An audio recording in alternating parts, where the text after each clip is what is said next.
O Palmeiras do Abel Ferreira se acostumou com o impossível. E esse 4-0 é um exemplo disso. A construção desse 4-0, ela começa já na quinta passada, lá em Quito, e é um exemplo de como o Abel Ferreira tem esse time na mão, e um exemplo de como o trabalho do Abel Ferreira é um trabalho de excelência. A palavra é essa, excelência. O Abel Ferreira, na chegada ontem ao Allianz Parque, naquela entrevista que é obrigatória, os treinadores são obrigados, né, por contrato, a fazer essa entrevista na chegada para falar um pouco do jogo, parecia que o Abel estava falando pós-jogo.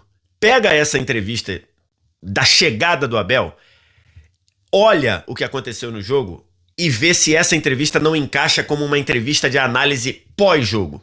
Porque o que o Abel disse que era o plano de jogo, ele 100% aconteceu. Ele chega dizendo, vamos colar os alas nas linhas laterais para espalhar a linha de 5 deles, arrumar espaço entre os defensores, e aí ele está falando especificamente, apesar de não ter dito, ele está se referindo especificamente ao espaço entre o lateral e o zagueiro mais próximo para explorar ali. Vamos usar, a partir desse espaçamento da última linha, cruzamentos na área e batidas de fora da área.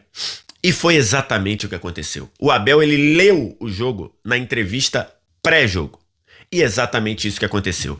E o Palmeiras ontem foi corajoso, o Palmeiras ontem foi ofensivo, o Palmeiras ontem foi imponente. O Palmeiras se impôs no gramado, já desde o primeiro momento, desde o começo do jogo. O primeiro gol sai aos 20 na cabeçada do Sosa, mas antes já era um Palmeiras dominando completamente o campo de ataque, um Palmeiras empurrando a LDU para trás, uma LDU que se mostrou completamente perdida diante dessa forçação que o Palmeiras fez para alargar a última linha, a linha de 5 defensores.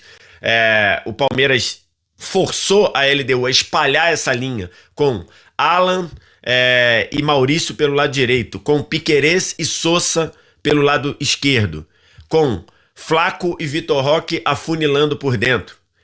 Então, assim, ao fazer isso, a LDU ficou sem saber o que fazer. E ainda o lado esquerdo, que não teve o Bryan Ramírez, que era o escape, que era o cara da velocidade, era o cara que tinha a capacidade de acelerar no 1 contra 1 pelo lado, a LDU parecia que era um boi indo para o abate. Parecia ser uma questão de tempo. E aí a gente tem que dizer, a coragem com que o Abel armou o Palmeiras. O Abel armou o Palmeiras num 3-1-4-2.